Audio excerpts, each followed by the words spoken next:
I need to give you one of my personal pet peeves, which is that you're looking through the list of talks, and you read the abstract, and you're like, this talk's going to be amazing.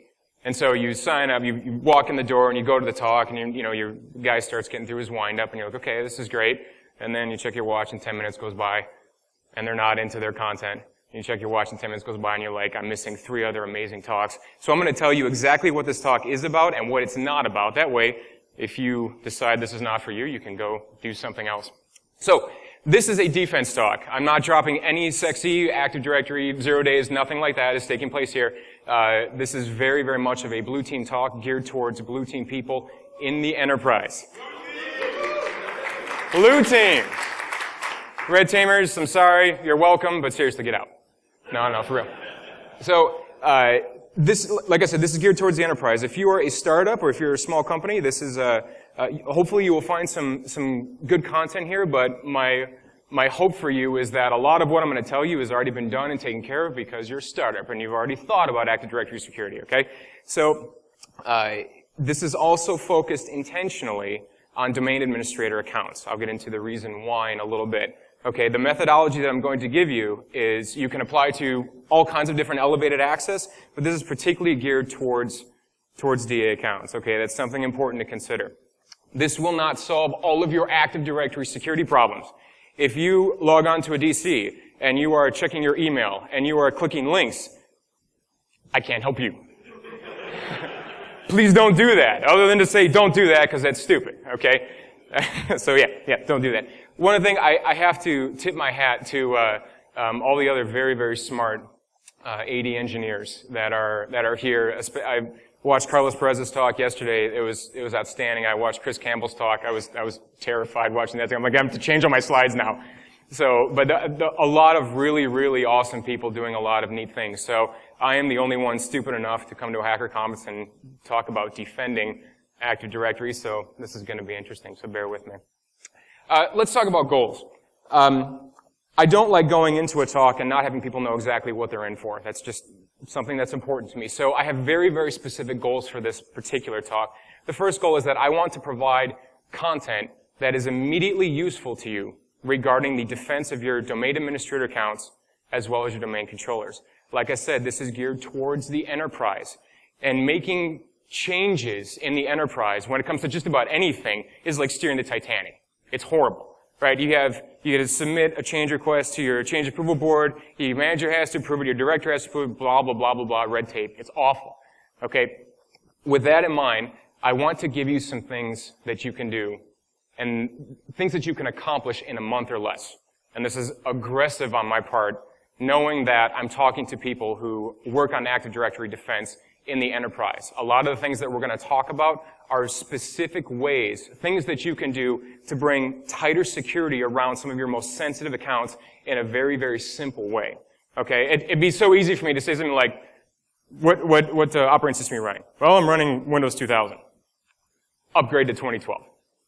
I could say that, but that's a major, major undertaking, okay? And I don't like that, okay? Theoretical talks and talks that are all about the latest techniques to get in the minutiae of, memory management, all that kind of stuff. That's awesome, but I like talks that are extremely tangible and accessible and practical and give you stuff that you can take back to your enterprise and work on tomorrow. Okay? That's what this is about. So, just a little about me. I am a consultant at Synercom, which is a smaller IT shop. We do penetration testing. We also deliver IT solutions.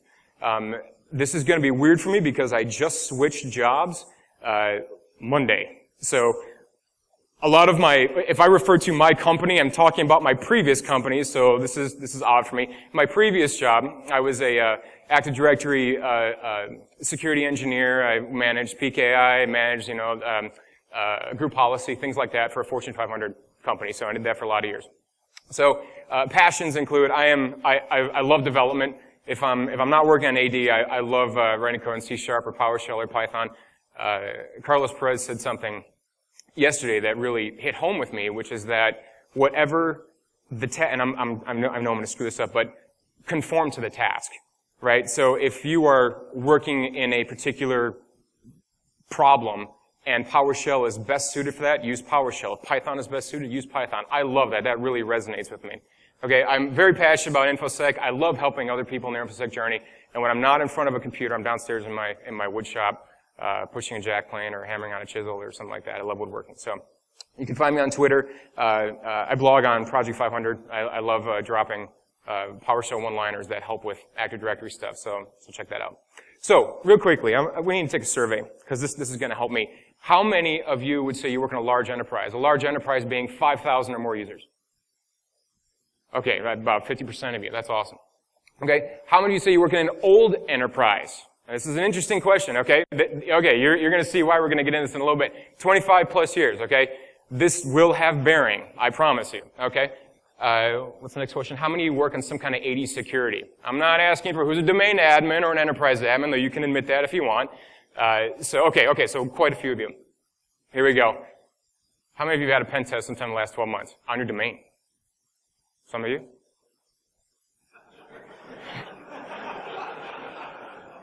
Red team shows up, and they're like, bam, local admin, bam, servers, bam, domain admin. And you're like, yeah, that's pretty much how it goes. So, my previous company, oh gosh, this can screw me up. My previous company, we decided that we were going to go through a pen test, and we were going to, we hired this teeny tiny little company. It's based in Ohio. If I told you who they were, you'd have no idea who I'm talking about. And we hired them. We said, we want you to come on in, and we want you to test our domain. See how far you can get. Okay, there was other parts of the scope to it, but we said, come on in and test our domain, see how far you can get. And a couple weeks goes by, and I get a text from my buddy Scott, who is kind of the liaison between my organization and TrustedSec. And he said, Jason, you need to go out and check the domain admins over you, or check the domain admins group. And really? Why would I need to do that? Well, some interesting things happen over the course of a couple weeks. Some terrifying and horrible things happen that I was unaware of. And as a domain administrator, if you have never had this moment, this feeling, we need to talk about this, okay? Because this is really important. If you work in Active Directory security, the knowledge and the thought that you are a target is in the back of your mind, okay? I know what it's like to be a domain admin in a very, very large company. What are you doing? You're doing user lifecycle management. You're doing group membership changes. You're doing GPO changes. You're doing all the day-to-day crap of taking care of the enterprise. A red teamer is going to go straight for domain admin. That's exactly what's going to happen. Okay? An attacker's going to do that as well. All right? So, having this moment was a very interesting revelation to me. And I want to put up a diagram that Matt Weeks, you might follow him on Twitter. He goes by the handle Script Junkie. He put this diagram together. Can you guys see if I laser point? Can you see that? You can. Awesome. Okay. So, what the heck? So, look over here at the start. All right, you're probably not going to be able to read this stuff in the middle, but it doesn't really matter. Basically, this is a network intrusion process. So I'm a bad guy and I'm starting over here with nothing. I go through some attacking stuff over here, and then I get local admin access on a box or two. And then I escalate and I do some more bad stuff, and then bam, I'm on a server. And then I do some more bad stuff, and this is the goal. Domain admin. Okay? Red teamers know this. I'm not telling you anything you don't know. Okay? Blue team, I'm probably still not telling you anything you don't know, but I need this to come to the front of your mind for the remainder of this talk. Okay? Because, like I said, you are so focused on doing the day-to-day work that the thought that your account, domain admin, the thought that your account is a target is going to be probably over here. Okay? And I need you to bring it here because that's going to be important as we talk about protecting domain admin accounts. Okay, so, like I said, this moment and this process for me was critical because I had never really gone through it before. This is the first time this had happened where our domain basically just got owned everywhere, raped and pillaged. It was terrible, okay? And paying attention to this, I had the thought to myself that said, in order to get domain admin on our domain, in order for that to take place, one of our accounts had to have been compromised, or some kind of system-level access had to be taken on our DC. This was interesting to me because now I wanted to know who. All right, now, we'll get into this in a little bit. Through this process, we sat down, we analyzed the attack, we looked at the report, and we came up with a few tips and tricks that we wanted to make public to all of you. Things that hopefully will help you if you have gone through a pen test and you just got repeatedly kicked in the balls. Okay, hopefully these tips and tricks are going to help a little bit. If you have not gone through a pen test, hopefully this will prepare you. Okay, and like I said, 1 month or less, that's my goal. I can't promise it for all of them, but some of them we can. Okay, number 1, 10 tips and tricks. I want you to test your domain admins. What do I mean by test? This is interesting. I am a firm believer that good security does not start with blinky light appliances. Okay? Good security starts with good people. You can buy all kinds of the latest rock star, flashy vendor, whatever. It's not going to stop a determined intruder. Okay? You need to start with good people. And I see some of you taking notes. I promise I'll make the slides available after this. Okay? Test your domain admins. John C. Maxwell said, everything rises and falls on leadership. I'm going to say that again. Everything rises and falls on leadership. Everything. It doesn't matter if that's a church, if that's a marriage, if that's a company. It doesn't matter. Each one of you who are in Active Directory security, especially if you're a DA or an EA, you are a leader in one of the most critically important pieces of your company's infrastructure, providing Auth-N and Auth-Z services to everybody. Okay? Wrap your head around this. All right? That you are a leader and you're also a target. Hopefully everybody's staying with me so far. To give you an idea of what I mean by testing, I want to tell you a story. I love telling stories. You're going to hear a lot of stories. I want to tell you a story about a young man named Sam. Sam joined our organization a couple years ago, and he came in as an intern. He was wrapping up his degree in comp sci, I think. And he came in as an intern, stayed for a while. He graduated, and then he became a contractor, and then he did some awesome stuff, and then he became an FTE. And Sam decided that he was interested in Active Directory. He didn't know anything about it. Didn't know anything about AD. And he came to us, came to the DAs and said, hey, can I start getting involved? Can I start taking on some kind of work? And we're like, sure. Yeah, that's great. So you take Sam's account, low priv user, okay? You delegate just a little bit. You give him just a little bit of access. We started bringing Sam to meetings. And we brought Sam to meetings. We said, hey, Sam, can you take this on? Can you take this on? He's like, yeah, sure. He went and did it. And we elevated his access. And we kept doing this until all of us were very, very comfortable with Sam. And then the day came when the DAs and I got together and we said, hey, should we make Sam a domain admin? They're like, yeah, okay. All right. Yeah, let's do it. And then we had the thought, let's test him. Let's test him first to see what Sam can do. Because we knew that Sam was a good guy, lovable guy, everybody loves him, but we didn't know how he responded under stress. We didn't know what pressure would do to him of having to send out communications. What if a domain went down? We didn't know how he was going to react to all that. Was Sam really a cavalier guy who was going to write a script and delete a ton of accounts because he was testing in prod? We didn't know if this was going to happen.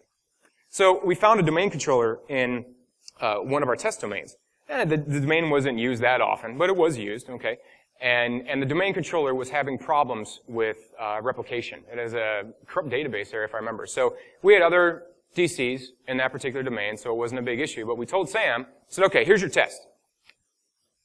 You pass if you can fix replication and you document your process in terms of all the commands that you tried, everything that you went through, the research that you did, and you put it all in OneNote. We used OneNote at the time. And you said, you send me the OneNote notebook.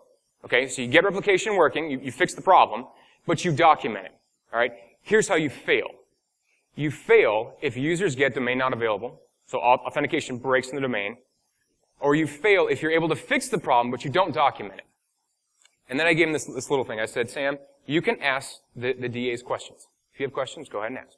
So we sent Sam away. And Sam came back about 2 weeks later, hands me a OneNote notebook. He went through and he tried every single command I was hoping he would try. I had a few ideas in the back of my mind of how to fix it. And I was like, all right, Sam, this is your test. Go for it. And he went through, he tried everything. He documented all of it. And he was able to fix the problem. Now, in this case, the commands I was hoping would work didn't work. He had to demote the DC and then re-promote it. Replication started working. But Sam went through this whole process. And he asked domain admins questions. He did his own research, but he asked questions. And this was an awesome example of exactly what you should be doing, the kind of people, the caliber and the quality that you want being domain admins in your organization. Okay? We don't want vendors. Oh, let's talk about vendors. vendors drive me nuts because they show up in your organization, they're like, I need to run this little script that needs to add user, and oh, by the way, I need domain admin in order to do it. No, you don't. Well, but I have to create a user. Okay, I'll give you an account that has the ability to create users.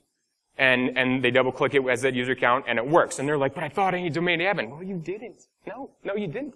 Okay, so Sam's test was an important test because now that he got it, we promoted him. By the way, over 15 domains, he became a domain admin. And what this told us is that now, when Sam goes into a meeting and we're not around, we can trust him. And this being domain admin is all about trust, right? We can trust Sam because we know that the answers that he's going to give are researched, well documented. He's not afraid to ask other people. Okay, he's not afraid to do his own research, and he's going to have a sliver of humility about it, which is important. You don't need somebody in your organization who comes in and says, I wrote the LDAP RFC. Sure. These are not the kind of people that you want. Okay, testing is a proving ground for trust. It is a proving ground for trust. All right, so if somebody comes in and they think they're just, the bee's knees of Active Directory, make them prove it. You'll be thankful that you did. So number one, test your people. Number two, you think this would be obvious. Limit the number of domain admins. Limit the number of domain admins. So in my previous job, there was 1,500 users in production, 35 domain administrators. This is interesting. I see this face. And this scares me because I don't know if you think, wow, that's too many, or if you're like, wow, that's it. Let me tell you right now, it's too many. 35 is too many. Okay? My other job, 20,000 users across many, many domains, 5 domain administrators for all of them. Okay? This is much more of an appropriate response. Some of you still have a shocked look on your face. Okay? How can you do that? How can you only have 5 DAs? Because we support a whole gamut of security technologies. AD is just one of them. How do you do this? Well, let me tell you, every single domain admin in some capacity knows how to automate. They know how to write PowerShell code. They know how to interrogate AD programmatically. Okay, they're not just going into GUI and just dragging users around OUs. No. You can't do that. Okay, but neither can you have dozens upon dozens of DAs. Remember, every domain admin is a target. Okay, so the more DAs you have, the more risk you have. Like I said, you would think this would be terribly obvious. I really don't think so. The more people I talk to about in their AD organization, it's not that obvious. You're like, well, you mean I shouldn't put everybody in the domain admins group? And what's the problem with that? Let me tell you something. If you don't limit the number of domain admins, you will end up with domain admins like me.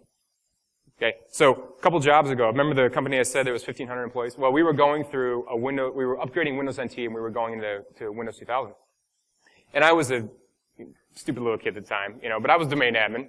So, I was used to the master-slave model of Windows NT, and then they bring on this multi-master system of Active Directory, and I'm like, yeah, I got this. Well, I'm in the Madison branch office, the only IT guy. So they decide to sync a domain controller in the Madison office. And me being the security conscientious person, this is how I knew I was going to be an InfoSec. All right. So me being the security conscientious person I logged on to the DC. And I'm like, I'm gonna secure this because it's not secure. So what's any security conscious person gonna do? They're gonna look at file shares, right? They're gonna see who can access, folders and shares on the domain controller. So I'm looking through and I find sysvol. I'm like, well, what the heck is this? So I right click, properties, security, authenticated users. That's everybody. Take that off. And I put myself on with full control. Let's not get stupid, right? I have to have access, right? I click apply, I go home. Yeah, you intrepid DAs in the crowd, you know what's happening. Active Directory was only too happy to replicate all those changes to all the DCs in the entire company. I come in the next morning, I shut my pager off because I'm not on call, so I come in the next morning,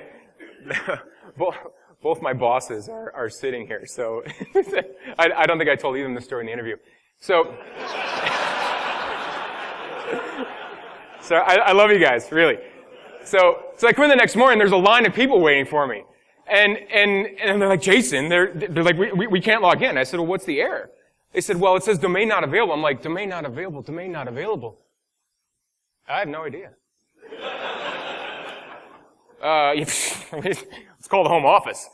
So the home office called me because my name was on the ACL, and they said, Jason, did you change the perms on sysvol? I was like, well, yeah, everybody could get to it. And they're like, you know that you locked out everybody from authenticating to the domain, right? And I was like,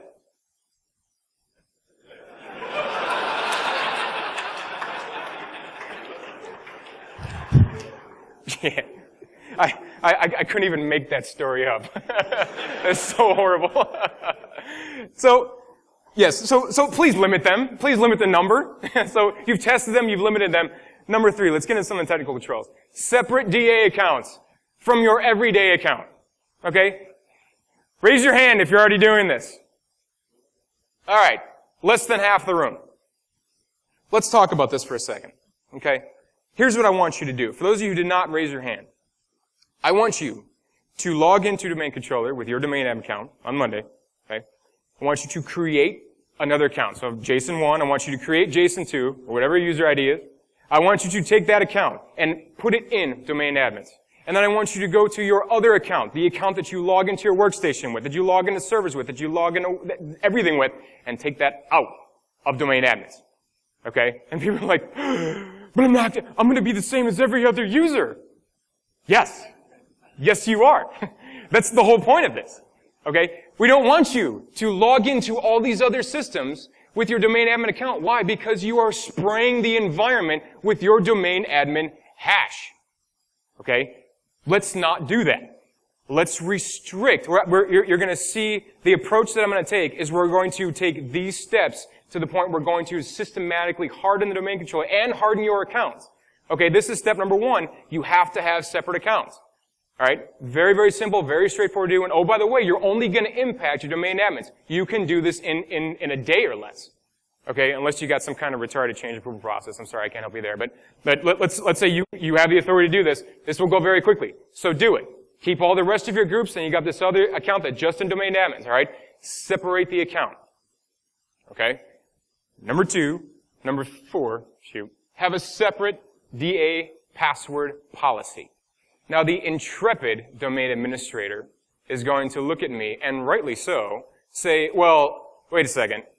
The password settings are a computer configuration item in group policy. Computer config settings are propagated to computers, not to users, so I'm screwed. No, you're not. Microsoft answered this question in Windows Server 2008 and beyond and came up with fine-grained password policies. My hope is that you are applying those already to your domain admins. If you're not, please do so. It is super easy to do this. Okay? Using the UI actually kind of sucks. Using PowerShell, it's impossibly easy. Okay? If you are not familiar, this shameless plug for the 80 commandlets, if you are not familiar with the 80 commandlets, take some time and get familiar with them. This is one of the methods that you can run. What is that called? New 80 fine-grained password policy. All right, so all this is doing, I'm creating this policy right here. I'm assigning a name. I took this from one of my scripts. So I'm turning on complexity. I'm reading this backwards. This is not helping. And then minimum password length. Pay attention to this down here. Now I have it set to 12, given the fact that password crackers are now in like the tens of billions of attempts a second. We probably should up this to like 16 or even 20 or something like that. Okay, but please do this. Very, very simple, straightforward. You're like, but Jason, I have 1,000 domains. Wrap it in a for each statement. For each domain in getForest.domains. You got your password policy, and then you link it to your domain admins group. Here we are again, only affecting domain administrators. This is something you can do on Monday. All right. So now, oh, by the way, here's a fun plug for this. If you have an attacker that's on your network and you have null sessions exposed in your domain controller, and they run a tool like Enum for Linux against this, they're not going to see these settings. They're going to see the settings from your default domain controller policy, or from your default domain policy. Okay? So, throwing people for a loop a little bit, especially on the defense side. This is great. Okay? Because now you can have 16, 20 character passwords, and if you're in an old organization, your password policy probably sucks. Okay? Why? Because you have to support legacy systems. Okay? You get something like, but I have a mainframe, and I can only have a 6-character maximum on the mainframe. Makes you want to cry. So do this, and you can take care of that. Okay? Again, this is for domain admins, but you can apply the same philosophy to any elevated access group. If you could do this for something like account operators, you could do this for PKI admins. You could do this for any sensitive class of user that you happen to have. Okay, so here we go. That was step 4. Step 5. Set DA logon access restrictions to domain controllers only. Because right now, even if you've gone through the process of separating your domain admin account, and so it's not an everyday account, you might get a phone call. It says something like, Jason, I got this server and the trust is broken. So what do? You log on that server with your DA account, fix the trust, rejoin the domain. Okay? Or somebody says, hey, I got a vendor here and it's super critical and it's urgent. I need to install some software because they didn't have privileges. So you log in on Workstation with the domain admin account. Right? Again, you're still leaving your hashes all over the place. Microsoft gave you a beautiful little button called Logon To. Okay? This little button solves a whole host of problems. So what you do is you click that button, you put your domain controllers in there, and you click Add for every single one of them. So here's what we've done so far.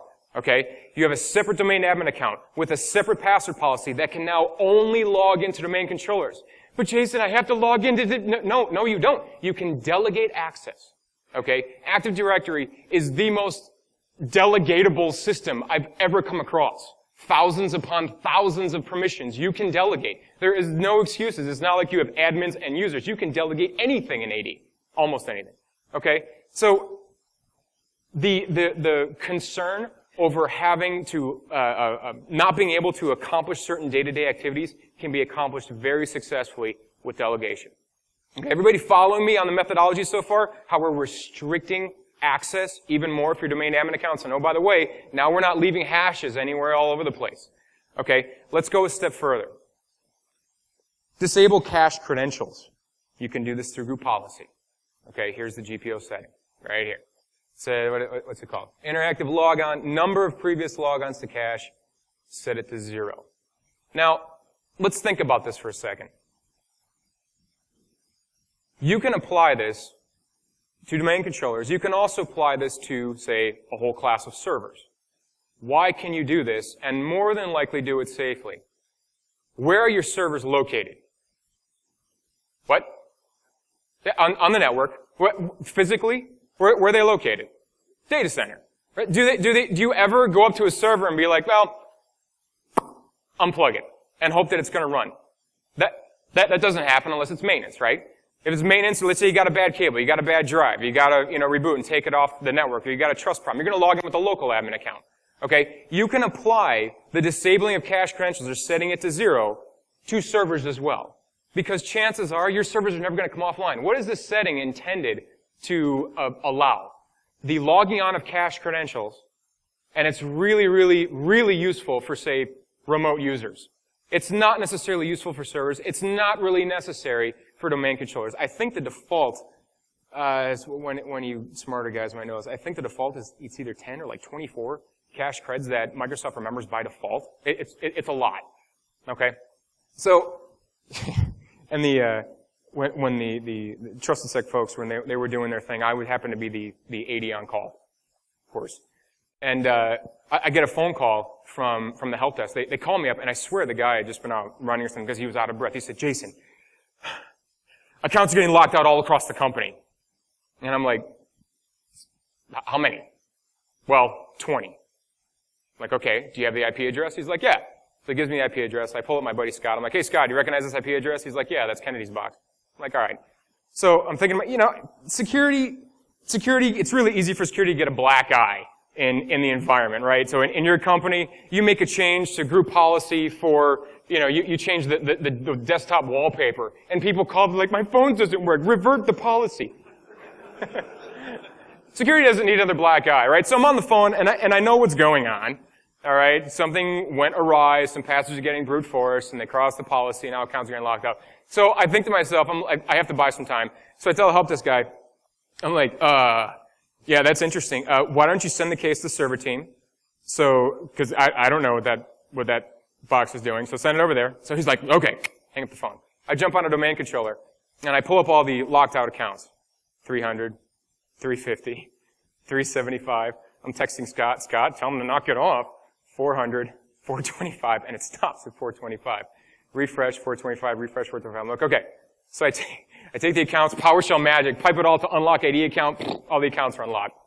Help desk calls me back, once again, out of breath. He's like, Jason, the server team, they tried to get in, but all their accounts were locked out. And I'm like, that is fishy. So why don't you take that case and send it over to the threat team, Scott's team. I'm like, I don't know what's going on, but it sounds crazy. So send it over there. It goes over to Scott's team. Scott's team's like, it's fishy. Close the case. Yeah. So always fun to be on call when stuff like that happens. So disable cache credentials. All right. Let's talk a little bit about service accounts, because service accounts are always it's tricky business, right? Service accounts. What is one of the biggest reasons why domain admins create other domain admin service accounts? What? Whoa, yes, front row. You guys get the gold medal. They're lazy and it's easy. No offense to domain admins, but, right, lazy and easy. Okay? What are your tasks really doing? User management, group management, stuff that can be easily, and it's ridiculously easily delegated out. I can only think of 2 or 3 things. All right, maybe there's just ignorance on my part. I can only think of a couple things that require domain admin rights that you would use in a scheduled task, like IPsec policy management. You might even be able to delegate that in Server 2012. Okay, 2003, 2008, I know you had to be domain admin, but there's very, very few tasks where you actually have to be domain admin that you would want to schedule. Okay, so delegate the access. You will see me come back to delegation 10 times out of 10, because for the vast majority of tasks that you do day to day, you don't need domain admin access. You're using it because it's convenient. I totally understand. Okay, but it's convenient. Let's say for whatever reason you have to have service accounts that are domain admin. Okay? Treat the task server like a DC. Okay? Implement some of the exact same controls I talked about. Might it even go so far as to say you could run the task on a DC if you knew it was safe. Okay, because you already have the controls in place. I'm going to be careful saying that because everybody's got their own compliance and all that kind of stuff. But you have this nice restricted environment. Treat the task server like a domain controller. Service account can only log on to that server and shut off cache credentials. Okay, so again, I'm taking that same methodology and I'm applying it where it needs to be applied. All right, so that's the idea of service accounts. Just a little caveat. I had a buddy of mine do some testing on this. For Server 2012, if you shut off cache credentials, tasks stop running, which I thought was really interesting. You go out to the history and schedule tasks and it throws an error. You can fix this. I just want to, for posterity's sake, you can fix this on this particular example. I got something running as lab. That's a domain admin account. By default, it's running as this, run only when logged on, run whether user is logged on or not. You set it to that, problem goes away. Okay? That's how we personally deal with service accounts. Number 8, I talked about Microsoft Security Compliance Manager. If you have never used this tool, Google it. Because how many times as a domain administrator have people come up to you and said, we are the server team, the desktop team, they come up to you, they're like, we're rolling out Windows 8. We're rolling out Windows Server 2012. And we need a group policy, and we don't know what to do.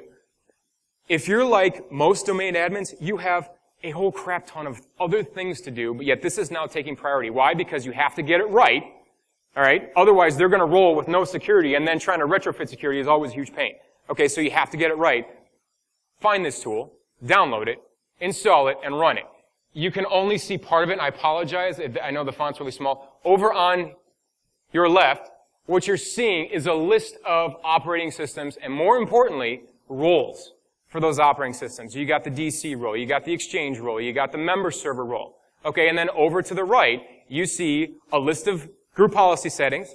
You see what Microsoft recommends for security, and then you can specify what you want that to be. And what you can't see all the way over to the right is a little gray bar that says export to CSV, export to XLSX, export to INF, and then you can import it. Okay? So, an outstanding tool. I recently used this tool for a Server 2012 rollout. They can even, in that exact same scenario, they're like, we're rolling out server 2012 in like a week. And you're the security guy, so give us some security. All right, here you go. I made it as impossible as I could. I said, all right, run with this for a little bit. Yeah, like UAC was turned up to the max. Nobody could install anything. So, so you start hard, you start tight, and then loosen it up, right? So, go find that tool.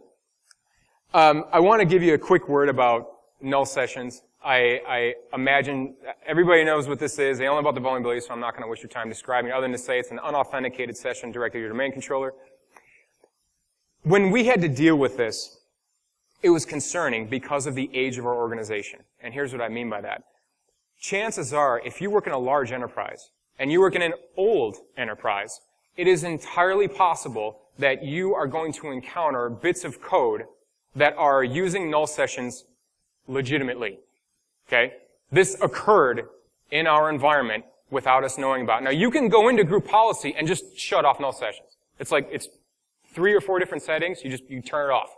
Okay? If we had done that, we would have broken functionality in our environment. And one of my concerns for all of you is that you all know you should shut it off. If you have it running and you haven't shut it off, I want to give you just a quick snippet of PowerShell code that will show you and enumerate null sessions in your environment.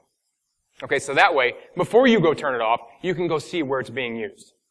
Can you guys even see that? I apologize if you can't. All this is we're doing a simple WMI query of all the various domain controllers, saying, hey, give me back all your sessions where user equals quote quote, where there's nothing there. In the blue box, in the PowerShell box, that is me connected with my Kali box. Okay?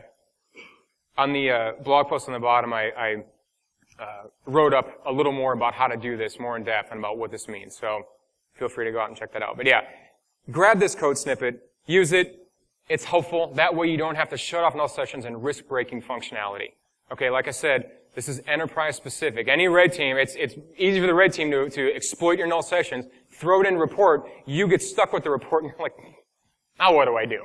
Okay, because you can't break the business. Okay, blue team has to serve the business, right? So, anyways, there you go. Hopefully that's helpful. The last thing, I want you, as a domain administrator, as an EA or PK admin or whatever you are, I want you to consider getting offensive security training.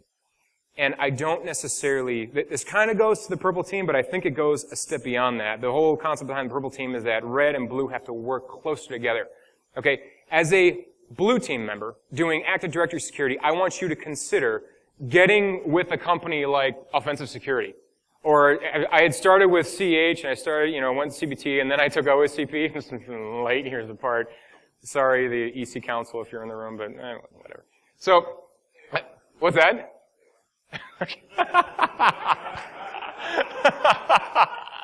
It's probably sadly true. Okay, but it's the only way to really understand what you're up against, is not just to think you think like an attacker, but to actually know what attackers are doing in your environment.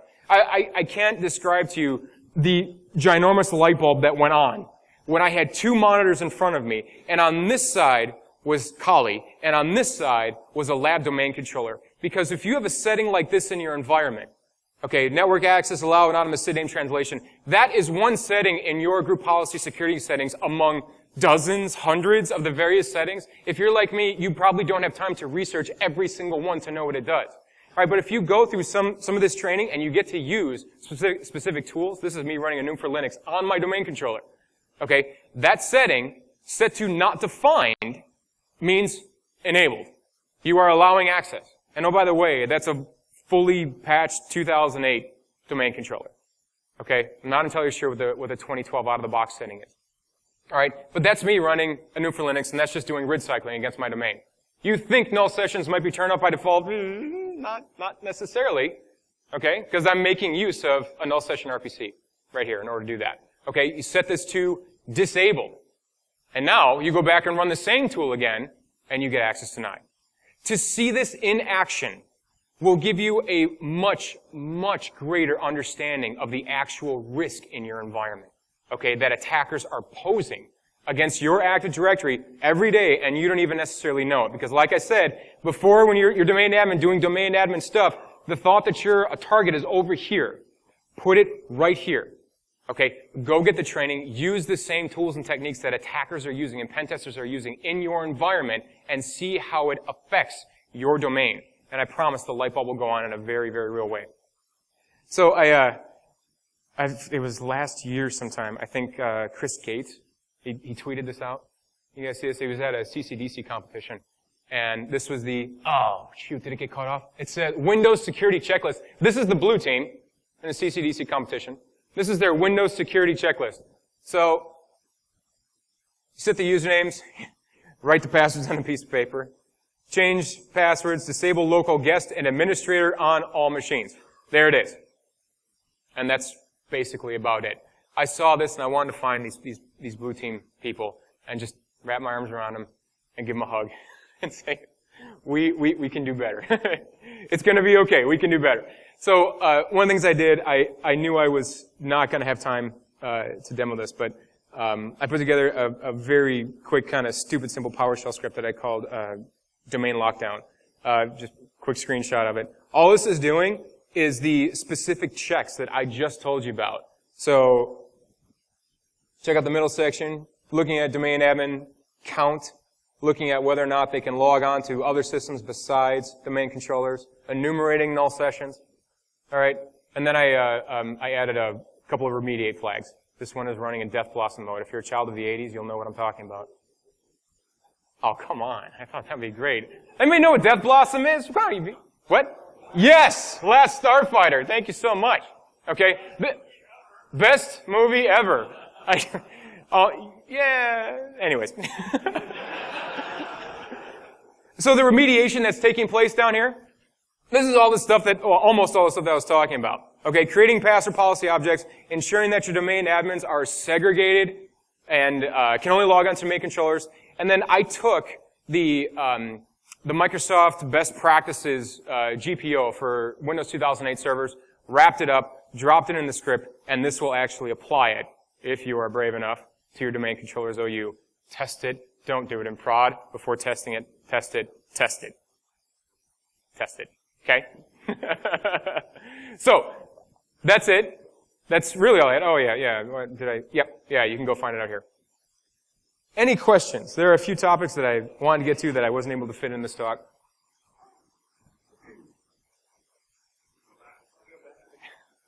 Go back a slide. Does this scale? Yes, sir. Yes.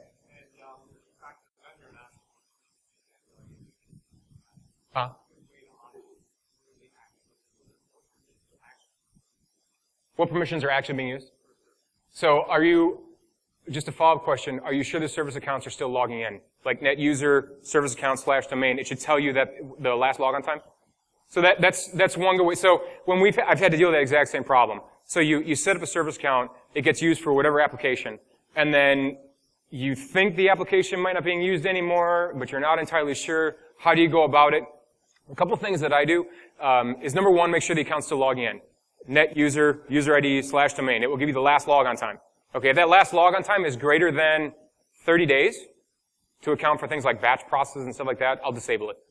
Won't delete it. I'll disable it and see what happens. There isn't a whole lot more you can do with that. You can use PowerShell to enumerate like OU permissions and stuff like that to see what's been granted access. But if it's obscure, I'll disable the account. So people will complain.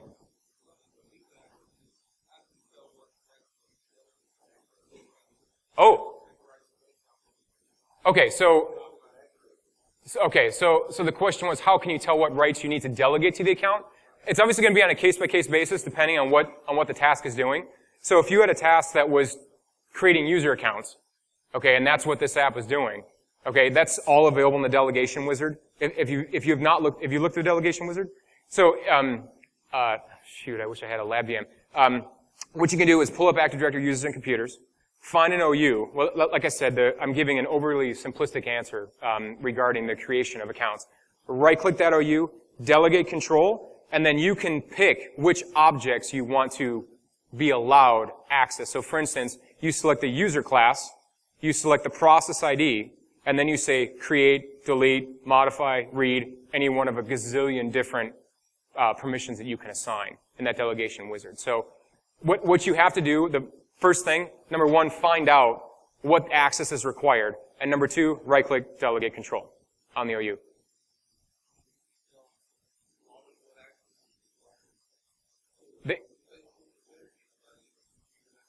You can, but it's a little bit more of a difficult process, and I'd probably open that up to the room. So the question was if can you tell what access is required? When I've been put in that situation, I use a tool like Procmon and see where I get access denied. And really, so if I were you, I would kick the vendor in the balls and be like, you have to tell me. This is your product. I don't know your product. You tell me. You know.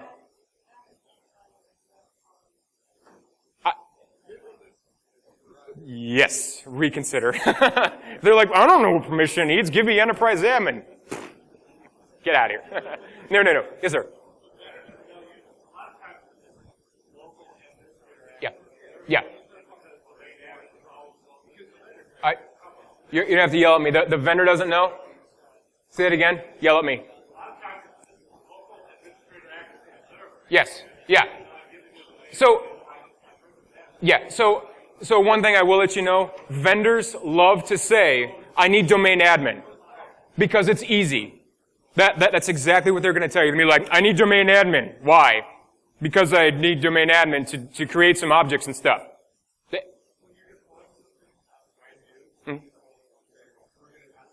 Oh, absolutely. Absolutely. And if you have to do an audit, the first thing to do is to check when the last time that account is logged on. You might find it's been like 6 months. Disable it. Any questions? Not you. Troll.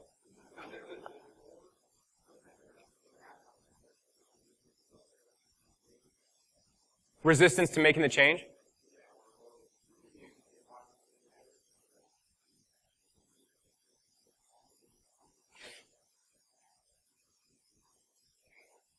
So that's an interesting question. It's going to depend on how political the organization is. So if the report gets issued and the organization is like, well, this gives security a black eye, so we're not going to show it to anybody, nobody's going to be benefited by that. Okay?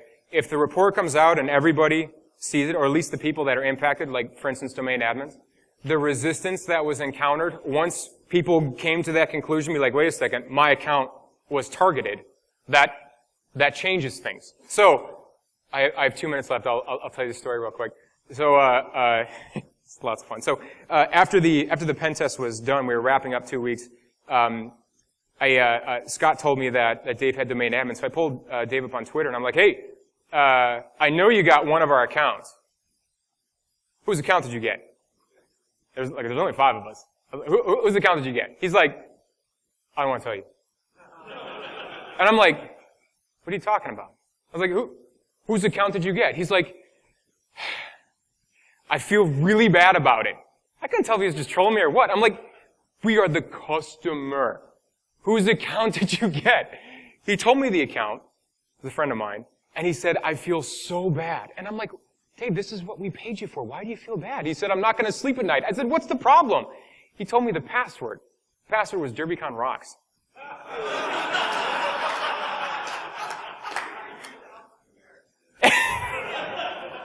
It's not the password anymore. I was like, you sleep well, son. You sleep well, Dave. Yeah, he's not going to sleep well. That's it. That is all I had. Huge thank you.